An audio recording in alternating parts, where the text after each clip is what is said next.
sometimes it's like playing the chess. You got to take your time and see the moves. Doncic down to 3 seconds, 2 seconds. Doncic for the win. Oh yeah! Luka Doncic, the dagger. Back again.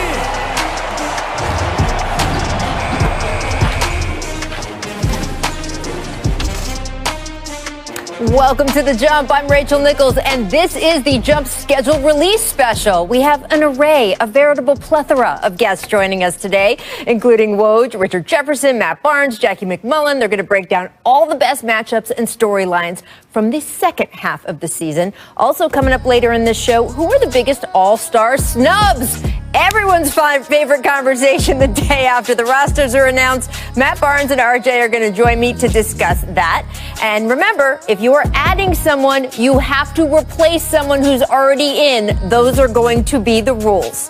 First, though, let's get to some second half schedule highlights. Here we go. Starting with the NBA on ABC slate on April 4th. It's Lakers-Clippers in a potential Western Conference Finals preview right here in LA. And then on April 10th, it's going to be Lakers at Nets. Woo! We all want to see that one. Nets won the first matchup earlier this season. But remember, no Anthony Davis or Kevin Durant, so hopefully both teams will be at full strength by then. Now, over on April 17th, we have Warriors-Celtics. Steph Curry averaging 30 this season. Can the Celtics dynamic duo of Jaylen Brown and Jason Tatum show him down? Tune in and find out for that. On April 24th, the Lakers visiting the Dallas Mavericks. LeBron versus Luka in a matchup that is sure to have some playoff implications, so lock in for that one. And on May 2nd, it's the Nets against the Bucks. You may recall back on January 18th, these teams played one of the best games of the season, just nonstop back and forth buckets, so that should be another good one. And we can take a look at some notable games on the ESPN slate as well in the second half. March 17th, we have Clippers-Mavs in a playoff rematch. April 14th, we have a Nets-Sixers matchup. Teams, of course, currently atop the Eastern Conference. April 25th, it's Celtics-Hornets. Could this be a Gordon Hayward revenge game? We also have rematches of both conferences finals matchups from last season coming to you in May. All right, at this time, I'd like to welcome in our senior NBA insider, Adrian Wojnarowski. Good to have you back on the show. And Woj, we've never talked about a regular season schedule that goes well into May, but here we are. There have been a lot of postponements in the first half of the season as well, with the Spurs being the most recent team to go through it. So what is the league's plan for makeup games in the second half?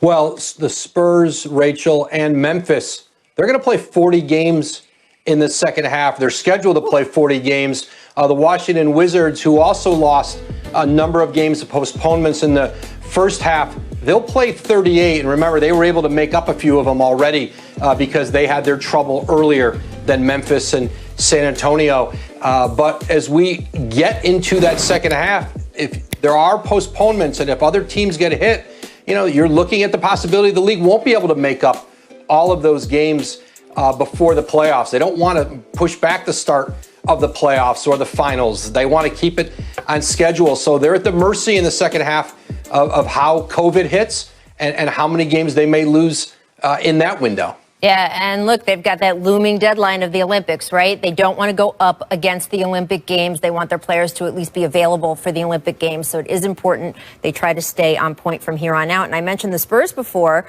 They're among the teams that have more than half their games scheduled for the second half. So what do you think they are going to do? Do you think that maybe, hey, not every team's going to play 72 games? Will we get to that point? It's certainly possible, Rachel. And, we had that last year when the season stopped. Some teams had played more than others going into the bubble, and win percentage became the criteria for the postseason. I think for Memphis, as they try to integrate a healthy Jaren Jackson here at some point in the second half back in, without real practice days, all of these teams, especially, Memphis, San Antonio, but really as you move down, almost no teams are going to have 2 days off. You're going to have your back-to-backs, but you're going to be playing really every other day. And you talk to teams and, certainly the concern about that, but also how travel will change. Where, in the past, in a schedule that's built out, in a traditional manner, you might go, we're going to play in Dallas, and then we travel to Oklahoma City, and you might move around in an orderly way. I think what you're seeing in this schedule are teams bouncing around more geographically, and you don't get an extra day off going west to east as you might. And so the toll that's going to take certainly on players, it's taken a great toll already mentally. All of the things in place with COVID and the restrictions, and I think there's a lot of concern about overtaxing players as they continue just to grind through games, the mental impact this is having, and what it's going to do to the quality of play. And I think those are all concerns as the NBA tries to get in as many games as they can here before the postseason. Yeah, and look, I want to sneak in a question to you about All-Star, but I will say this.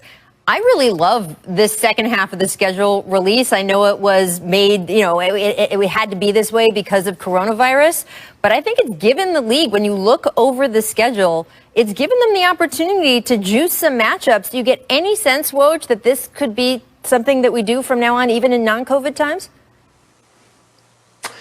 It's a good question. I haven't heard that as a scenario that I might follow. I do think one thing that we've seen because of COVID that I do think you may see in future schedules are the 2-game homestands or 2-game road trips in a city. Yeah. It's one thing when you come to New York or LA and there's 2 teams and you can stay there and stay in town for a few days because you can play the Lakers or Clippers or Knicks or Nets. But when teams can go in and play 2 games in a city, have a day off between, which is a little more like baseball scheduling, I do sense a lot of feeling around the league that they'd like to see that continue in the future. That's a great note. It's really given us some good grudge matches, too. If something happens in that first game of the 2-part homespan, we don't have to wait months to see what happens. These guys get right back on the court a couple nights later. It's so fun. It's going to be our next campaign on The Jump. 2 halves of the schedule from now on so we can get juicier matchups in the second half. I do want to ask you about All-Star real quick, Woj. Playing some sound from Paul George about All-Star. This was after he was named a reserve last night. Take a listen. I'm just not a fan of it. With everything going on, I think it's just smart. No other league has done it. And I get we have an amazing league. I'm not discrediting that, but I don't think it's just in the middle of a pandemic. It's something that needs to be had. Especially, a personal reason. I got fined for spending time with a teammate, for having a teammate over, and yet we have this All-Star game. So, again, I got personal reasons why I disagree with the game, but I've been selected, and I'll be there to play for the fans, whatever fans that are there. So, Woj, we know the All-Star game is happening, right? All these players have spoken their minds. The game is going to go forward. So how is the league handling or balancing all these concerns? Well, I mean, listen, as you said, Rachel, they're going to play the game. They negotiated it with the Players Association, who agreed that under these provisions, get them in and out in 24 hours, private planes in and out for players into Atlanta. No real, not have to have the traditional All-Star weekend. I just think for a lot of teams, and especially as you look at that schedule coming back on Wednesday, Thursday, Friday, it feels, and you talk to teams, it feels like it's not an All-Star break. It's just a bit of a long weekend, and this is all going to blur into one season, not a first half, second half. Washington's a good example. They finish on the 4th. They've got to be in Memphis on the 8th because you got to test 2 days prior to your first game. Wow. And so, it's really 3 days off. Yeah, that is really putting into perspective. All right, thank you so much for joining us, Woj. We will see you soon. And guys, remember, at the top of the show, we broke down some of the biggest matchups coming up in the second half of the season. As our schedule release special continues, I'm going to welcome in a couple of NBA champs, Richard Jefferson, Matt Barnes. Starting with Richard, how much should head-to-head matchups factor into the MVP race down the stretch, my friend? Well, I think it should matter. I think a lot of things matter. I think the heads-to-heads are something that we get excited about. We want to see players pair up. Again, last year when LeBron James was kind of closing that gap on Giannis, a lot of people pointed to the wins versus Milwaukee, the wins versus the Clippers. Conversely, when Giannis was starting to build his narrative in December, I think it was mainly because he had beat the Clippers and it beat the Lakers. So I think these head-to-head matchups, they matter, but I don't think they should count towards. Ultimately, it's a lot of times it's the best player on the best team or someone that's having a historic season. I think obviously, I think Richard hit it on the head. It's more for the fans. We love these matchups when you can get star against star, especially guys that are at the top of the MVP race.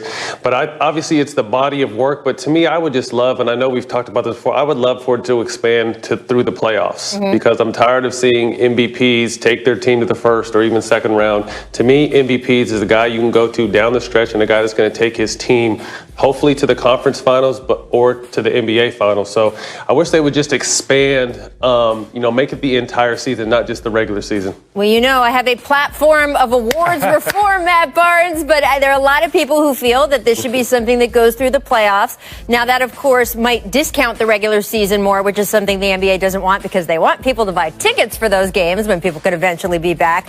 But there are discussions about, do we have the right awards? RJ, my thing. I think that the MVP should be for who the best player in the league is. And if someone does put up historic offensive numbers or stats for that season, they should get rewarded with a separate award, which is what every other major pro U.S. sports league does. That being said, if you did it that way, or maybe even in the current system, do you think that a star with two other stars on his team, and this year it is Kevin Durant with the Nets, before it was any of the Warriors, KD, Steph, Clay, right, Draymond, those guys, do you think if you up to three superstars, you can win the MVP? I don't think so. I think you go back in history, I feel like Magic Johnson might have done it. I feel like Larry Bird. But how many players have really won it with three superstars? You could say Michael Jordan did it with Scottie Pippen and Dennis Rodman on his team. But if you're talking about three offensive weapons, three offensive stars where you had in Golden State, you had in Miami, I truly believe with D-Wade, Chris Bosh, even though Chris Bosh took a lesser role, I think it's very, very difficult to make that MVP because on a lot of given nights, like we're talking about James Harden should be in the conversation. But a lot of it has to do with him stepping up in the absence of Kevin Durant, who is probably the best player on their team. So it just becomes very, very difficult when guys are alternating, dominating when you have three players of that caliber. Agreed. Again, Richard hit it on the head. It's tough when you have three go-to stars on the offensive end because these guys take turns. So normally if you have one or two guys, those one or two guys, AD and LeBron have to go every single night. With Brooklyn's situation, you have the luxury of, unfortunately, not having Kevin Durant for a little while, and the team doesn't really miss a beat. So it's tough when you have three guys, three alphas on the offensive end to, really determine whether they're MVP worthy or not. But at the same time, when you have three superstars, the goal should be championship, not MVPs. Right. And look, I know fans kind of can get upset if they feel like the stars on their team were, quote, discounted. Like a lot of the Warriors fans are like, wait, if that was the rule for our guys, it should be the rule for the Nets. There's no rule, obviously. It's what individual voters decide is important to them. And there's a real cross-section making up that voting pool. That being said, if you look at the voting results over the years, the tipping point for voters seems to be between those 2 and 3 stars. 2 stars on a team, Scottie and MJ, we can go example after example. They will vote for one of those guys. Having a second big star doesn't seem, at least historically, to put off voters. It's once you get to 3 or maybe even 4 big stars on the team, that's where it breaks down. And we just haven't seen voters reward guys who are in that situation.